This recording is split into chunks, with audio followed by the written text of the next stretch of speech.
Hey everyone, you are watching the Foster's After Show on AFTERBUZZ TV. Tonight we are breaking down Season 5, Episode 17, titled Makeover. Stay tuned. You're tuning into the destination for TV superfan discussion, AFTERBUZZ TV.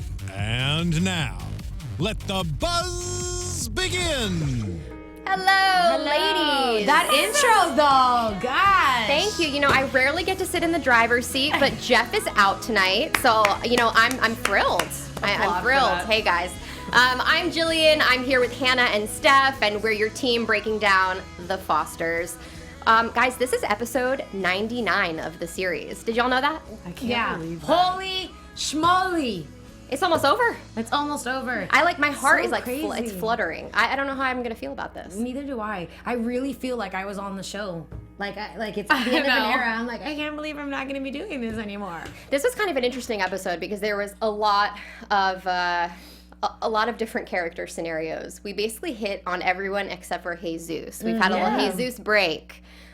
So there's a lot to talk about. Let's just start off with what I'm most excited to talk about, which is Callie. So Callie finally realized she's not meant to be an artist in that conventional way. Right. Which she can still use her artistry in other ways, or even as like a side thing. It's not like the end of it for her. But I mean, her giving all of those speeches or testimony, whatever you want to call it, whatnot. Oh my God. How could she not give that and not know in her heart that like... So it's kind of interesting, right? Like, Aaron had said, Callie, I want you to speak at this panel. I think you and Jimena would be great, which I do think on Aaron's part, it was a great choice. Now, Callie not only had to contend with that, but also this girl who Aaron is now seeing is going to be there. And then she's pressing Callie on questions. And I think Callie handled herself so wonderfully. Oh my gosh, she really did. And it's so funny, not that... I don't know why I never pay attention to this, but I was just thinking, because, you know, she's Australian. For some reason, while she was speaking, I was thinking, I'm like, damn, her American accent is just wonderful. So good. She's so good. It's funny. I remember, like, us, well, maybe it was just Jeff and I, like, way back in the beginning, but sometimes we would hear her go, like, in and out. And it was always just so funny because, obviously, we're shell-shocked when we meet her in person, and I can't do an Australian accent. I'm, like, not even about to attempt it. Oh, my gosh, she's so cute. She's so cute. I was just, like, about to make a fool of myself. Yeah, I can't do it either. Those are too difficult. But I think that it makes a lot of sense for Callie to study law. Oh, absolutely. You know what I also like about that moment happening there is for a lot... I understand that we're in a different place now where people say that, oh, but do you need to go to school and do you need to go to college?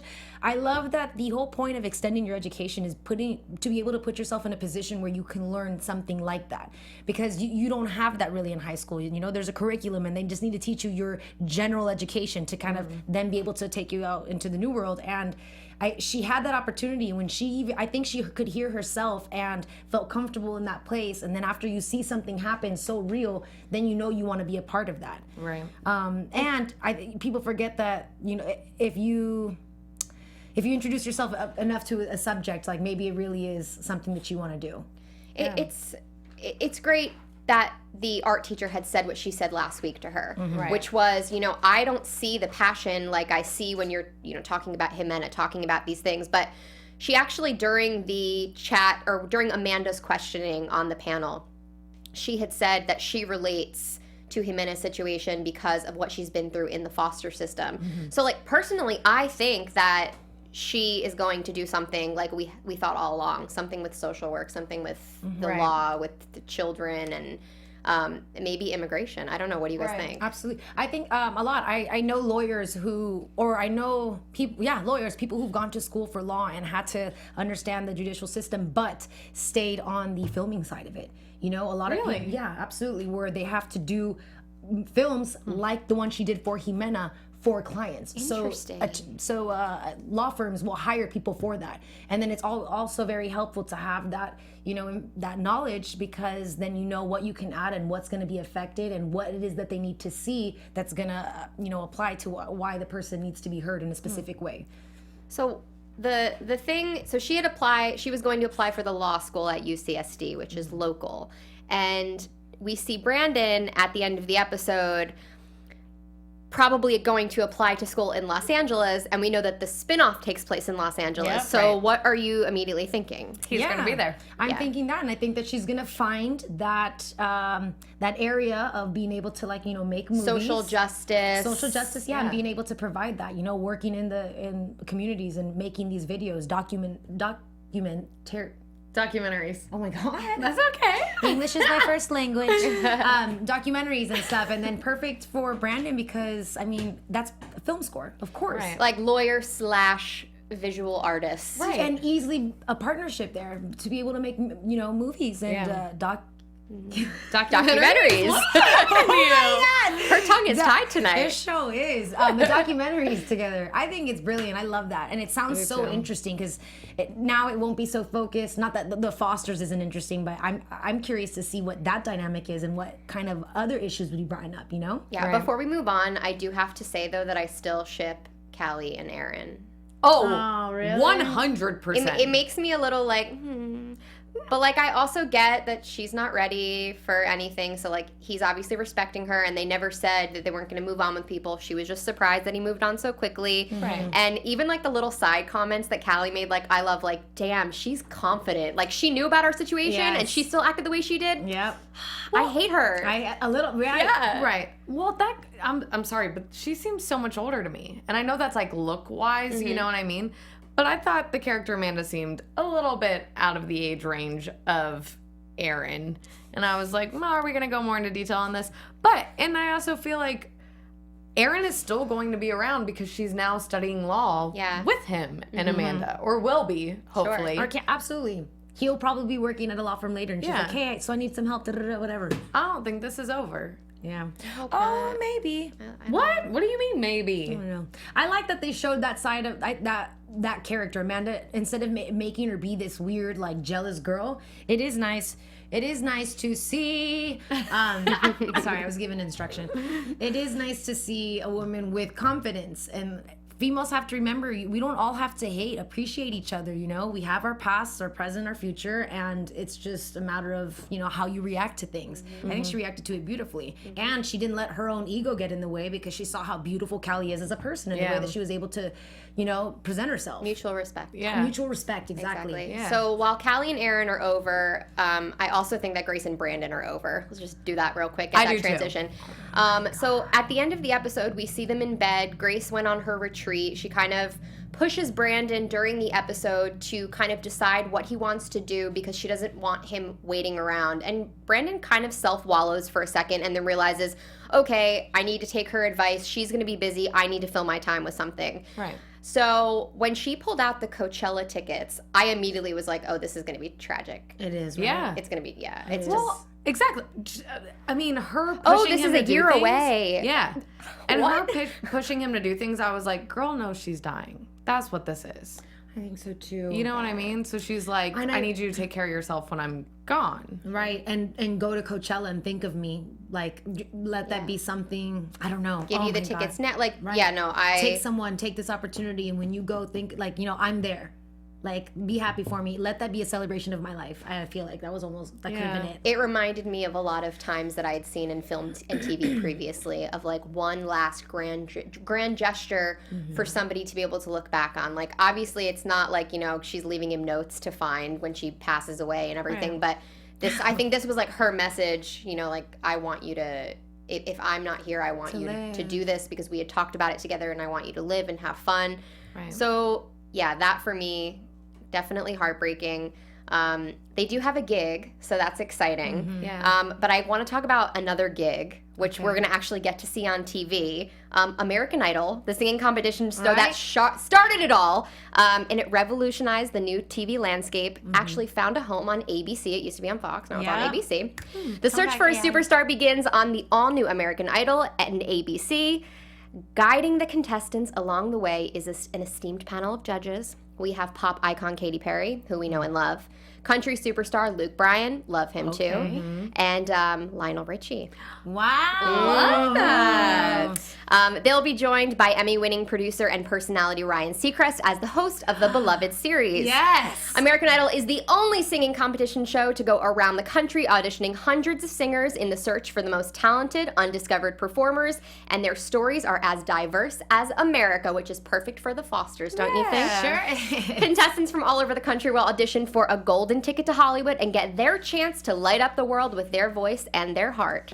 It is one of the most anticipated television series of the season. American Idol journey begins on Sunday, this Sunday, March 11th at 8/7 Central, right after America's Funniest Home Videos on America's network, ABC. All right. I love that. dig it. And Freeform is all a part of ABC. It's all in the family. So Yeah. I love that. Yeah. So I want to transition and I want to talk about Jude because this was a big episode for Jude. The title of the show was Makeover. He was going through makeovers himself, with his whole streaming thing. So I want to present this question to you. Based on what we've seen from the streaming, do you think the mamas are stepping out of line or are they in line with them not wanting him to do the streaming anymore? In line. I think a little bit of both. I think I would like for them to push him to still be able to chase after something like this.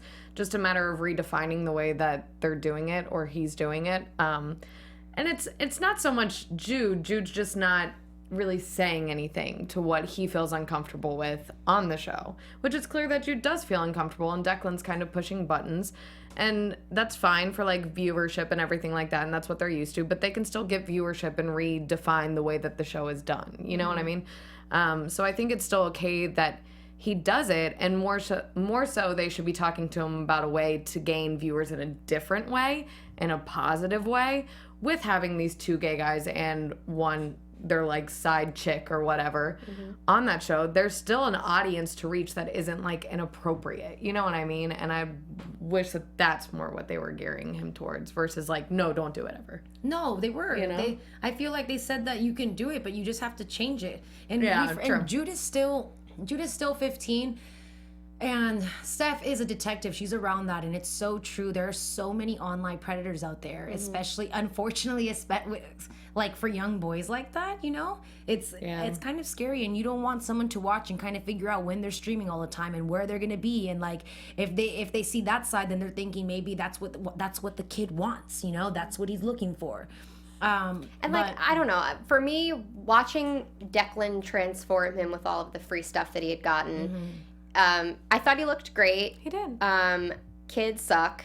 That's just the reality. I mean, bullying is so much more out there, and I guess bullying is more accessible nowadays because not only do you, when we were growing up, it was you got bullied in person. Right. Yeah. Now you get bullied online. There, can be bullying page, somebody making fun of you on a Facebook page or an Instagram account.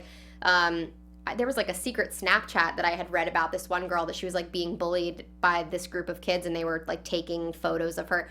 So I get it. Jude is in that really impressionable age, and obviously, they're affected by a little change of a look that they have. It sucked, and I really do think that Jude continuing to stream with Declan is obviously going to be a bad thing.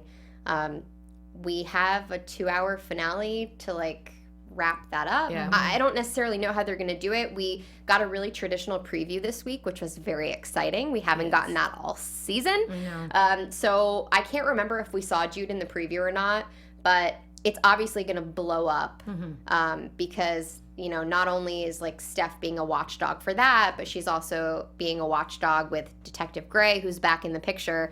I actually had a mild heart attack when we watched the preview before the show, and it was Gray's back, and I'm like, Gray, Kyle's back, Gray's back, Patrick Malloy is back, all of this drama that I thought, okay, maybe because Steph is super anxious, we're not gonna deal with any of that, Right. And then they're not gonna bring it back. Are you guys surprised that the writers brought that storyline back? Yes and no. Yes and no, but I'm just curious as to what it's just gonna create. It's just, I feel like it's gonna just create something scary again to happen. It's just one last kind of a lesson or one last problem to triumph again, kind of a thing. Because I guess it kind of just got laid to rest in a way that everybody was okay with. You know what I mean? In the sense that Callie was okay. But And Kyle was okay. right, but not like justice wasn't served fully. You know what I mean? And I feel like that's out of the norm for the Fosters in a sense. So it does make sense to me that they're going back. I'm just surprised that they are, but I hope that they're just going back to put a quick, nice bow on it versus... I don't know. I mean, especially with, you know, Kyle showing Steph the rat that was on his porch. So she clearly knows that he's telling the truth and he's not paranoid like, you know, others think that he is. And obviously, you know, Steph's interaction with Gray and saying like, well, you have something against me, use it. Her sort of making that little veiled threat. They've been kind of like going back and forth with each other. And then Steph, at the end, printing out the search warrant and adding Patrick Malloy to the list of people when he was not on that list. Yeah. That's going to blow up. And I don't know. Yeah. I don't know what's going to happen there. I mean, obviously, we hope that scummy Detective Gray goes down because he's a bad guy and Steph's the good guy. But also, we have to remember that, morally speaking, like, Steph is doing something that is technically wrong for her job. So, like, she could get in trouble with her job. Right. I couldn't help but, you know, go back to my old prediction when this happened. That's something I'm trying to figure out if they're gonna either bring something to light or if they're gonna put Steph in a situation where something happens to her. Steph is not dying. She is in Turks and Caicos filming with the cast. Yeah, you're right. We've already talked about this. But that could be in any capacity. We don't know. You know what I mean? Okay, Hannah. It could still be like a Dawson's Creek video kind of thing that she made Jen Lindley style. Oh, real quick, Lisette Escobar said something that in the preview we do see Jude because he's putting on his blue war paint. Oh, yes, his nail polish. Nail polish, Blue for right. Jude. Did I look down for a second? Did I miss Yeah, it was a quick flash. It was. So then maybe what's going to happen is that he's going to feel bad about doing something that's stupid. He's like, what can I do to be myself again? And then bring back like something that sparked the beauty of his transition, that would be such right? a nice moment. Also, Blue for Jude, that kudos writers, that's good. We need to bring that back. Like, talk about saying goodbye. Oh my God. Yeah. Stephanie. I know. Hashtag ABTV Fosters. I am taking Jillian's spot right now. I'm doing my best. Yo, legit. I just also, you know, I think I've told you guys this before because I did background work on that first episode and I was in the scene when Jude walked into the cafeteria with this blue nail polish. Yeah, you guys need to go on Netflix and look at that episode, and Hannah's on the bleachers. Do you remember? I know that I'm somewhere in it. I don't remember where I was. Well, I didn't know you then, Hannah. I know, but I'm somewhere in I wasn't that scene. blessed to have you in my life, Banana. It's been a while, you know. I'm somewhere in there. So moving on from Jude, obviously that's going to be a huge issue. We have Mariana. yes. Mariana's love life is kind of fly right now. I'm totally digging it. The one gripe that I have is, what boys act like that in high school? What boys act like that at our age? I know. My you're right. boyfriend. Good for you. But you got to find a good one. But like, I'm sorry, a 17-year-old, an 18-year-old guy, like, nobody is cooking me like a gourmet meal by candlelight. And with truffle oils. Yeah, Stop. like stop. Or a picnic, and then you get a bracelet, chocolate-covered strawberries. Like, nobody did that for me. Nobody did that for any of my friends. Right. Somebody taking me through the drive-thru was a big deal. You These know what I'm writers saying? must have had like a romantic teenage years. Yeah, for real. But I don't know. But I will say that because things are easier in life these days, unfortunately, women, I'm kind of gearing that towards you. I think we should kind of shine light on the fact that when you hold your ground, that you're not, you know, giving things up and you're letting a process happen. Men, animalistically, or people sometimes, you know, they're kind of looking for the chase. I think they respect the fact that she's holding her ground and she's being honest. And when you're honest, you can't really argue with the person because it's your choice to either decide to move forward or not with that. And I also paid attention that both of them, the emphasis on I really like you and her saying it back. I think the disposition that Matt has is that I really love you, you know, and they just like. So there's something that's developed there and then not so developed with the other two. And it's kind of hard because like Mariana and Wyatt have had sex before. They have like a kind of a complicated history. Logan, they have a complicated history because of like his mom And they're neighbors, so it's and their nice. neighbor. Yeah, but I don't know. I'm surprised buy all of it. Me too. I don't know if she's going to make choices. I don't necessarily know if she has to make choices. I don't know that she does either. But I do, for whatever reason, I keep getting the feeling that her and Logan's relationship, at least from Mariana's side, just has always kind of seemed like a fun thing to me for whatever reason. And why maybe it's because they have history that I see like a transformation of them. And I feel like that one's got my heart. Wyatt and Mariana. Yeah. I mean, it's pretty sweet. It makes me sad that they gave us all everything that's happening to Wyatt. So it's like you want him to have some sort of love, but it's just kind of like, well, I don't know. I mean, the heart wants what it wants, but I don't know how to. I honestly don't know what she wants. And if we're thinking of traditional Mariana in the sense of what her character has been, she's going to now that she like has a balance between these two boys, she's now going to throw everything she has into this robot situation, which like she is already behind. But she also messed up because she went to Jesus's room to grab a sketch paper and ended up grabbing Emma's. And assumed that it was Jesus's drawing because he's into building. And in actuality, it's hers. And it's, I don't know, like if I was that teacher, I might bring them together. Maybe this is happening in the next episode. Right. But that teacher has always been really honest with the girls, with everyone, all the students. And I feel like they need to bring them together and say, like, listen.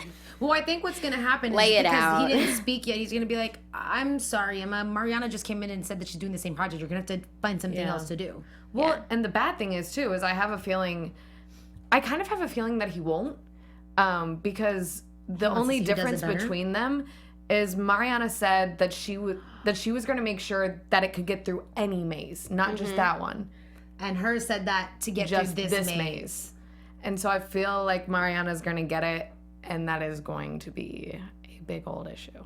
Yeah, or it'll be the case where Mariana's pulled focus on boys and the project, so she actually doesn't get to figure out how it goes through every maze and is like, oh, I'm just going to do it through this maze. I'm going to shift focus. And Emma's will be efficiently made and work appropriately, and like I'm sure her report and everything is going to be accurate. I mean, and they also have like clearly tension. Again, it's like awkward again between them. They go through these highs and lows. Like, what is it with? I don't know. I mean, this is a complicated female relationship. Like, I totally get that. Right, and like lifelong best friends. I mean, they're not lifelong, but as far as we know, you know what I mean. Lifelong girl friendships, you know what I mean. They get complicated and messy. They really, really do. Yeah. And there are like really highs and lows. We have so much compassion, and we're passionate about most of the things that we do. And yes, a lot of times our conversations or the way that we approach things may be driven by emotion, but at the same time, that's what gives us our like greatest quality. Right. So it just kind of sucks. And I like that because they're such boss women. If you want to plug, go ahead. Just kidding. That was Boss, a cute please. plug. That was my boss, please. I always I snap love on her that. podcast. Thank you. But there's such boss women. It's just, you know, that's why they're able to like communicate. Other girls would kind of shy or either try to copy or just not even say anything. And that's showing like proper dynamic. Like this is what happens, and you just kind of have to hold it in and move forward and keep talking about it. Well, you know who's a boss woman? Our founder, Maria Menounos. She sure is. And if you guys want to have fun and learn and grow in all areas of your life, for those who do, we have a new podcast for you. Conversations with Maria Menounos. She is the founder of AFTERBUZZ TV, and it's going to be dropping every Friday on iTunes. The conversations will feature interviews with celebrities and influencers, along with secrets and tips on how to be better in all aspects of your life, from health and wellness to career and relationships, finances, and more. Maria Menounos is essentially going to be our big sister, right? Looking out for everybody. But just go to iTunes and subscribe to Conversations with Maria Menounos. It's free. Be sure to rate and comment and let her know what maybe you want to see and what you want to fix or whatever it is. But otherwise, just remember, so Conversations with Maria Menounos, podcast edition. Check it out every Friday. It's really good. I've added it to my queue. Really? Yeah, I listen to it on my commute. Wait, so it's already started? Oh, Yeah, and she has a Sirius XM show. So. Right, yeah.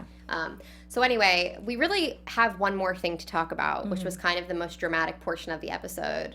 Jimena, Poppy, and the parents.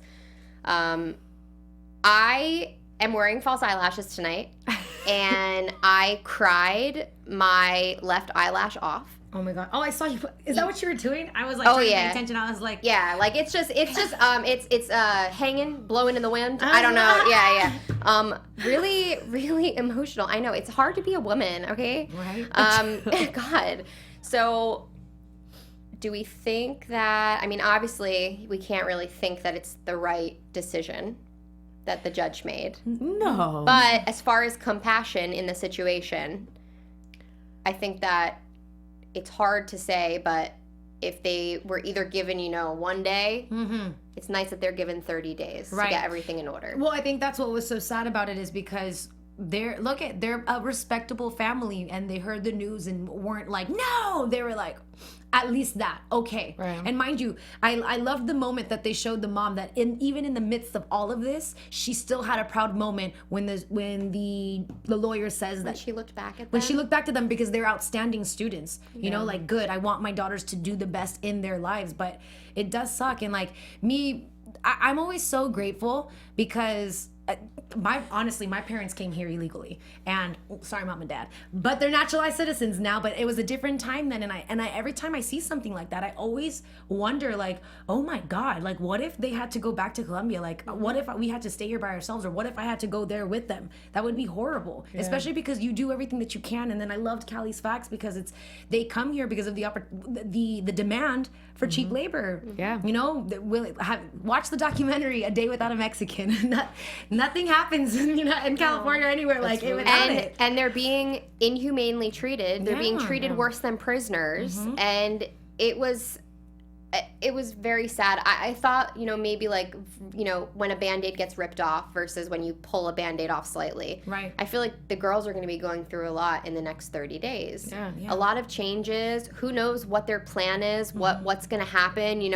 With Jimena's situation, her DACA status is pending. Right. So is she going to stay with Poppy? Are the Fosters not going be to able adopt to. Poppy? I know, Is right. Poppy going back with her parents? Like, there are so many questions that need to be answered, and it's all just so sad because after watching the beautiful video that both Brandon and Callie worked on together, it just really showed them that this is just one example of an exemplary American family.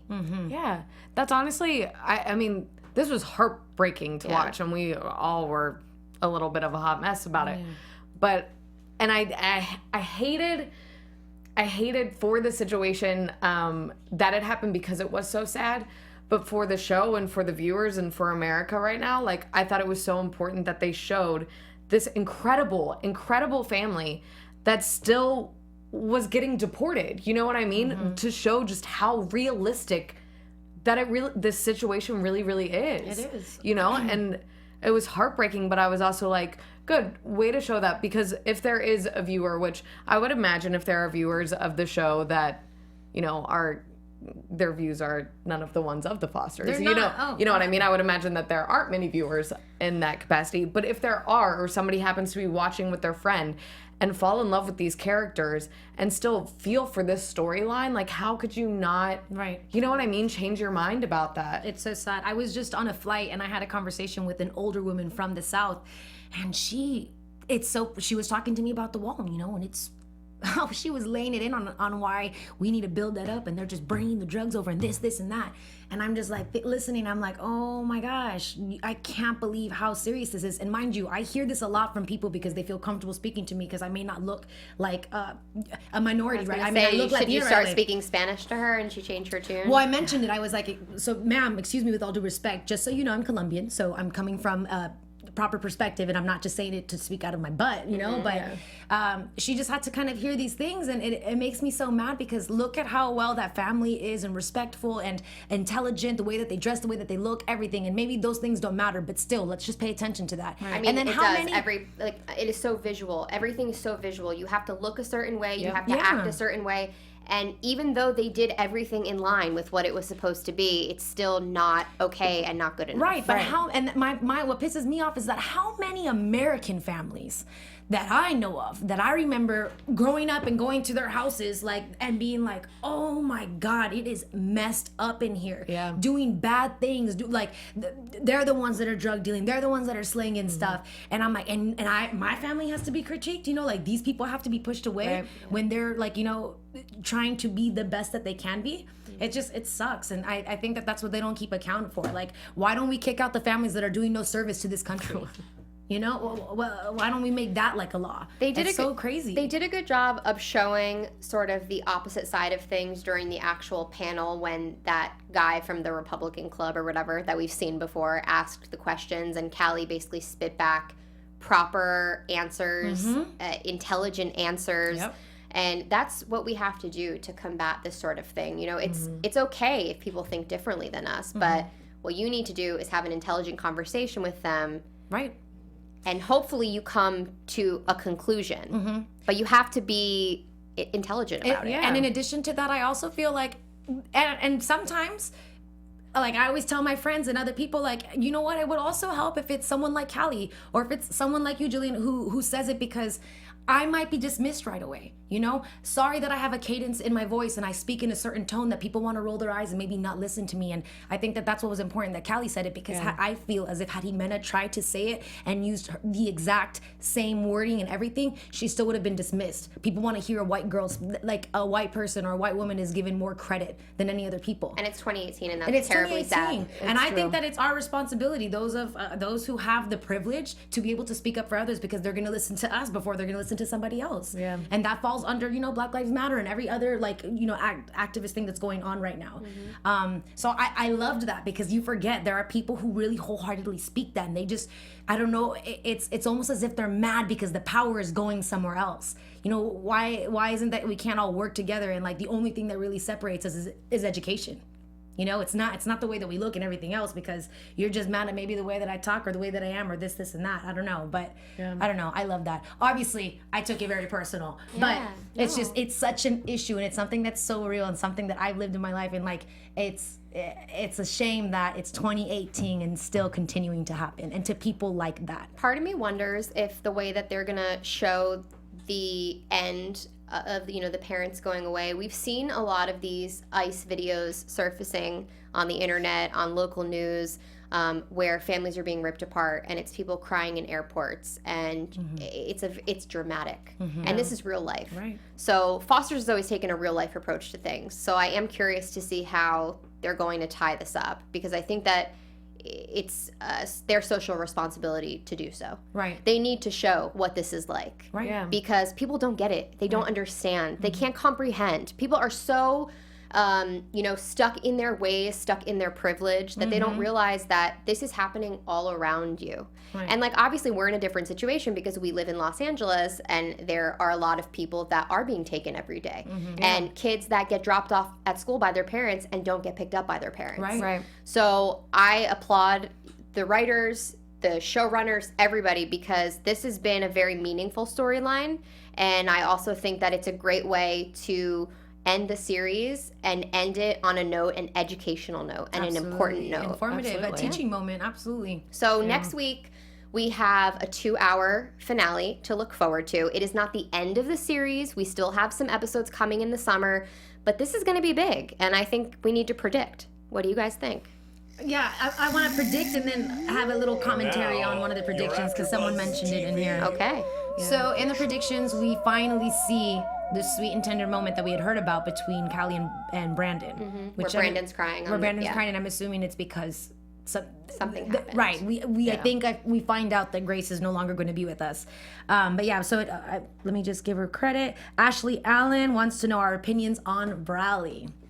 Now that we probably have more or less confirmation that Grace might go, or do we just think that now this is going to be them being close and just family forever? I personally think that they will have a connection forever. A familial connection, a sexual connection. You can't just like have sex with somebody and then be around them all the time and not have any sort of like lingering, you know, Callie appreciates Brandon and Brandon appreciates Callie, and I think their relationship is very important and they rely on each other. Right. Yeah. And I think that really Brandon's whole thing is that he sees comfort in Callie, and that's why he decides to go to her in his time of need, and that's why she is sort of, it didn't seem to me like it was a heart thing. It seemed to me like it was more of a mothering touch, like a here, everything's gonna be okay. Which is nice to see, because I feel like, you're right, and it goes to show you the way that Brandon feels about her, because he never allows someone to take care of him. It's true. So I don't know if it's because she's been there from more of his innocence and through his growth, and that's why they have that comfort, because they truly understand each other. But I think that's what just makes it more upsetting. I mean, we've only seen Brandon cry like that with Lena when he got unaccepted from Juilliard. And they've also set up Callie with so many other options kind of right now that are Brandon and her. Yes, everybody will always love them, but I think that everybody would honestly be just as satisfied with a beautiful connection and friendship between them and brother and sister relationship. But sorry, really quick before I finish. Yeah. Cierra Man, however you say your name in the chat, you've been saying some lovely stuff along with our conversation towards the end there, and just, appreciate the things you've been saying. He was commenting on awesome. everything. So cool, man. But like now we kind of have things with Jimena kind of opened back up as well. Like, they haven't really let that die, and I like that, and I think that there's a reason for that, and I don't necessarily think it's for the reason that Callie's necessarily going to end up with her, but I do think that there is something with that relationship that will be some sort of conversation between them in a lovely way, you know what I mean? And be hint on their connection, and what that actually means for either one of them. And I think we all agree that it was more of a, they definitely still have a connection, and that moment, that it's going to be a great moment. But I don't think it's a love, I love you, I'm I don't think it's that, and I hope that fans are okay with that, because honestly, in a good story, we see characters evolve and change. And in this case, these two characters have evolved and changed so much with each other, directly connected with each other, that we've seen so many highs and lows, and for it to finally settle and for us to see a clear, this is exactly what their relationship is, I'm excited for that. I agree. And I don't know, we see a graduation, we see that Brandon and Callie might not make it, we see what else do we see? We see Callie. Jimena said, I would have waited for you forever. Sorry, we didn't mention that. Oh, that was kind of nuts. Yeah. That's what I'm saying. I think there's still going to be a little I don't necessarily think they're going to end up together, but there has to be some sort of conversation between them about whatever connection there is. I think that the audience kind of deserves that. Yeah. Between Jimena and Callie? Yeah. I know, because she keeps ignoring it. We'll see. So 2 hours next week. Then we have some time in the summer, which they have not announced the actual dates of when it's going to be, but they are currently filming in Turks and Caicos right now.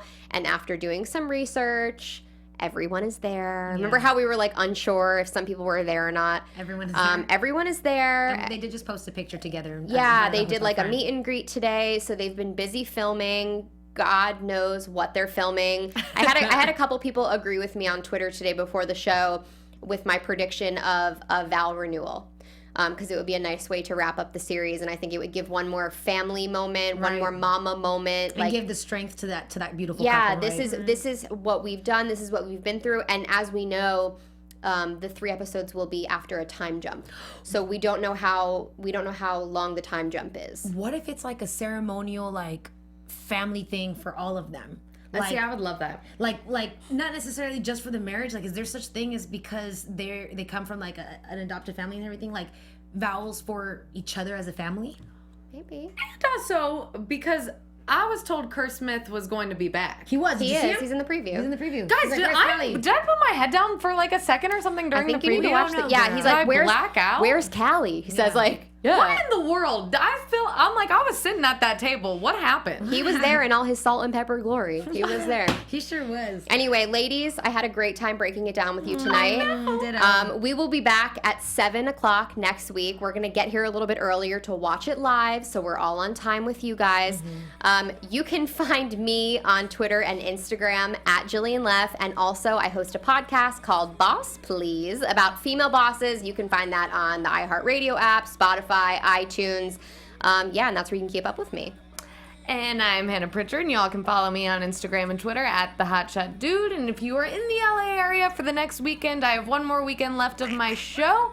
Link for tickets are in my Instagram bio. So, I don't know, just come It's see called it. a frigid duck. That was me trying to do a duck noise. Yeah, and it got was it. beautiful. You hear it a lot in the show, actually. You do. And I'm Stephanie Giorgi. Find me on Twitter at Stephanie Giorgi. But if you're really trying to holler at me, find me on Instagram at the Stephanie Giorgi. And she just put up some new bikini pics, and they look good. I'm trying, you guys. I'm trying. Okay, we will all be back, all 4 of us, next week. So until then, have a good week. From executive producers Maria Menounos, Kevin Undergaro, Phil Svitek, and the entire AfterBuzz TV staff, we would like to thank you for listening to the AfterBuzz TV network. To watch or listen to other after shows and post comments or questions, be sure to visit AfterBuzzTV.com. I'm Sir Richard Wentworth, and this has been a presentation of AfterBuzz TV. Buzz you later. The views expressed herein are those of the hosts only and do not necessarily reflect the views of AfterBuzz TV or its owners or principals.